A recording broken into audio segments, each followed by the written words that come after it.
Bonsoir à toutes et à tous, bonsoir. Je reviens rapidement pour cette vidéo urgente. Donc, c'est parce que il y a du nouveau dans l'assassinat des trois personnes en France. À en croire, hein, une vidéo qui circule sur les réseaux sociaux, un groupe terroriste islamiste, certainement il a l'accent, le monsieur qui parle il a l'accent tunisien, et il s'appelle, il a dit que ce groupe s'appelle El Mehdi, hein, donc il parle en arabe, pour les francophones, je ne sais pas si après, il y a une vidéo, si vous pouvez traduire ce qu'il dit, ce terroriste. Il a revendiqué officiellement l'assassinat des trois Français, qu'une fois encore, on s'incline à leur mémoire et qu'on présente nos sincères condoléances à leur famille.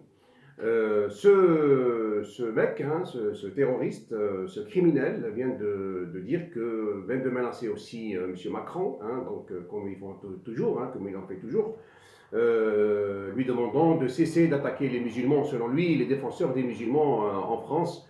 Et si toutefois il continue sur cette politique, selon lui, son organisation coupera la tête à n'importe qui pourrait insulter, selon lui, le prophète Mohammed. Voilà, je vous fais écouter un petit peu ce qu'il dit, ce terroriste, et je reviendrai pour discuter. Allez, on va l'écouter. Bon, il faudrait prendre tout ça au conditionnel, bien sûr.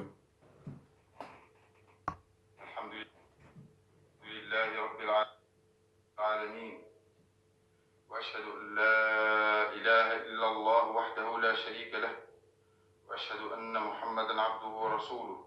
أما بعد، فإننا جماعة أنصار المهدي في تونس والمغرب العربي نعلن تبنينا للعملية المباركة التي صارت اليوم في نيس الفرنسية، والتي قام بها أخونا الشهيد إبراهيم العساوي.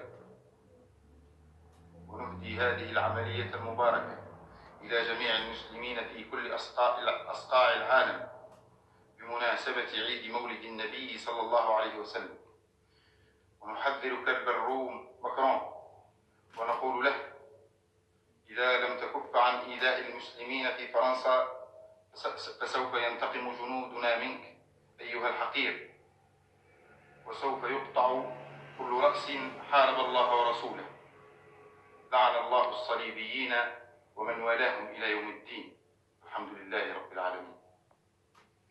Voilà, vous venez d'écouter le terroriste là, donc d'après son, comment il s'appelle, d'après son discours, la vidéo a été enregistrée le jour même, hein, parce qu'il dit que aujourd'hui, hein, il dit aujourd'hui que comment il s'appelle, il dit que l'acte d'aujourd'hui, c'est-à-dire il parle de la décapitation des trois personnes, il dit cet acte commis aujourd'hui par l'un de nos soldats. Donc voilà. Elle a été, je ne sais pas, balancée sur les réseaux sociaux, donc certainement les services de sécurité sont en train d'analyser, bien sûr, cette vidéo-là pour identifier, peut-être pour voir si c'est vraiment de quel endroit elle a été enregistrée. Et selon lui, ce monsieur disait que c'est le groupe terroriste qui s'appelle El Mahdi, c'est jusque-là inconnu pour moi, donc voilà, parce que moi je connais le Ansar al-Sharia, Acmi, donc bon, comme je vous ai dit dans mes plusieurs interventions, Ansar al-Sharia, Acmi, El Mahdi, GSPC, JIA, ils peuvent changer d'appellation comme ils veulent, hein, donc mais ils partagent la même barbarie, la même idéologie. Alors, donc, ce jeune-là, comme je vous ai expliqué dans mes anciennes vidéos, ce n'est pas vraiment un acte isolé. Donc, comme je vous ai dit ce matin j'ai fait deux vidéos où j'ai bien analysé l'acte terroriste. Alors, ce n'est pas un acte isolé. Ce jeune a été préparé, hein, donc elle a été bien préparée, peut-être payé même.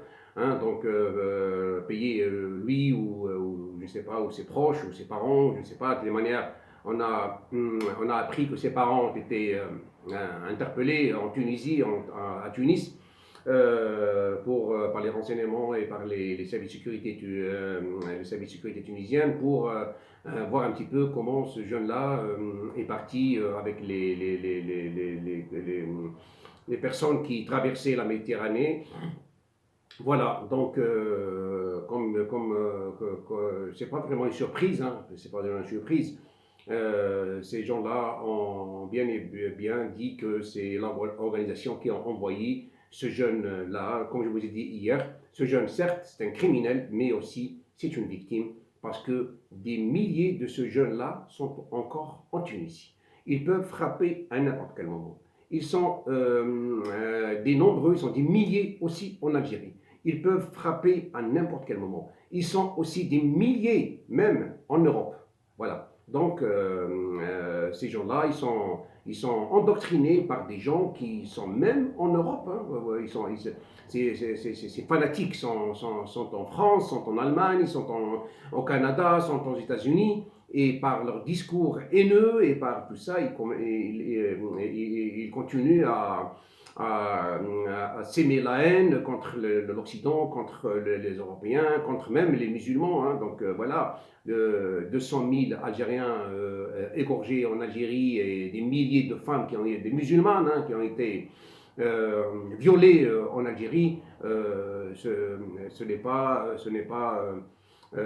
ce sont ces groupes-là hein, qui s'appelaient JIA, Groupe Islamique Armé, GSPC, le groupe salafiste pour la rééducation et le combat, la FIDA, les nombreux groupes qui sont tous venus du Front Islamique du Salut, hein, parce que le Front Islamique du Salut, c'est le parti qui a été créé dans les années 90, peut-être avant 88, en Algérie. Et ces gens-là, c'est le fils, comme Al-Qaïda, hein, comme Al-Qaïda. Et ensuite, le GSPC s'est transformé en ACMI. Hein, donc, pour nous, les appellations, ils changent comme ils veulent. Hein, donc, ils peuvent changer les appellations comme ils veulent. Mais une seule chose, c'est que ces gens-là, ces barbares, ont une seule idéologie, créée, comme dirais-je, frapper, terroriser les gens, faire le maximum de victimes, comme le fait Daesh,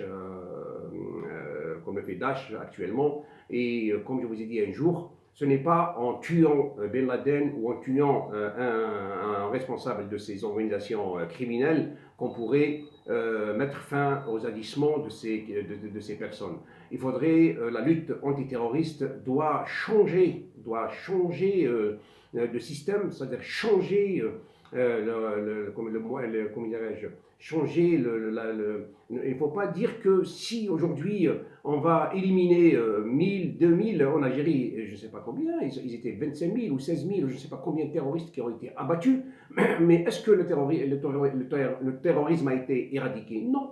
Donc, pourquoi? Parce que ce terrorisme-là, il est toujours en vie, et il vit de ces politiciens, dit entre guillemets, hein, qui sont en train d'activer dans les nombreux partis politiques. Hein, pour certains, ils disent non, il fallait pas mélanger entre ces gens-là et les autres, mais ces gens-là, ils viennent d'où? Allez voir les gens du JIA, du GSPC et de l'AIS, ils viennent d'où? Ils ne viennent pas comme ça du ciel. Donc ils ont été formés dans des partis comme le FIS, le Front Islamique du Salut. C'est n'importe quel terroriste qui active dans les groupes armés, ils sont passés par le parti islamiste, le FIS. Ils sont passés par là. Et pour moi, je ne suis pas d'accord avec les gens qui disent que cet islamiste est modéré ou l'autre n'est pas modéré, parce qu'avant qu'il ne verse dans le crime, ces gens-là étaient aussi modérés. Ils viennent, voilà, on les amène à la mosquée, on les amène un peu ailleurs, on leur donne de l'argent, on est là pour vous aider, le bon Dieu a dit, le prophète a dit, et tout ça. Et voilà, à un moment donné, ils se reconvertissent en bombes humaines, ils font ce qu'ils font. Alors, c'est pour ça que nous avons dit d'arrêter les écoles qui forment les terroristes. En Algérie, nos écoles continuent à former des terroristes. En Tunisie aussi, dans les pays à majorité musulmane, ils continuent toujours. Nos écoles ne sont plus des écoles à enseigner malheureusement le savoir, mais ils enseignent la haine, ils prêchent la haine, et c'est normal que des gens qui sont mis dans la rue, hein, nous avons vu même des gens qui sont partis comment il s'appelle, qui sont partis des universités pour rejoindre Daesh, hein, pour rejoindre les groupes terroristes en Syrie. Ils sont partis même des universités. Pourquoi? Parce qu'ils ont suivi des cours, ils ont suivi des trucs qui leur disent qu'ils montrent des doigts des gens qui suivent pas leur idéologie. Pour celui qui ne suit pas l'idéologie islamiste, pour eux, c'est un ennemi, qu'il soit musulman ou pas musulman, qu'il soit chrétien, qu'il soit autre. Donc, voilà. Je dis toujours, il faudrait revoir la politique comment on dit, la politique visant à éliminer ce fléau. Il faut commencer par l'origine. Il faudrait aller, comment dirais-je, éliminer tout d'abord ceux qui sont en train de couvrir ces gens-là politiquement. Et en Algérie, ils sont en train d'activer au vu et au su de tous. Moi, quand je vois que le Front islamique du salut a été dissous et qu'on laisse le Hamas, hein, le MSP, quand on laisse la Nahda, quand on laisse ces gens qui instrumentalisent la religion à d'autres fins, des fins politiques et autres fins, donc, comme on dit, on n'est pas sorti de l'auberge, on n'est pas sorti du tunnel, si vous voulez. Donc, on reviendra dans les prochaines vidéos sur ce terroriste qui vient de revendiquer l'assassinat des 3 personnes à qui aujourd'hui on rend hommage et on s'incline à leur mémoire, tout en présentant nos condoléances à leur famille. Il y a une autre vidéo qui montre la mère et les parents de ce jeune-là, terroriste, ce jeune criminel qui a commis cet acte-là, en train de pleurer. Et oui, donc quand les parents, s'il y a une démission des parents, et il y a aussi ces parents-là qu'on a vus tout à l'heure sur les vidéos, ce sont des parents, des pauvres, une dame comme ça, elle peut pas gérer, comment dirais-je, gérer la situation de son fils. Quand il est dehors, les gens s'occupaient de lui. Je parle des militants de Rennochi, qui aujourd'hui il est président du Parlement tunisien, de Ansar Sharia et de toutes ces organisations qui sèment la terreur dans le monde. Je vous dis bonsoir.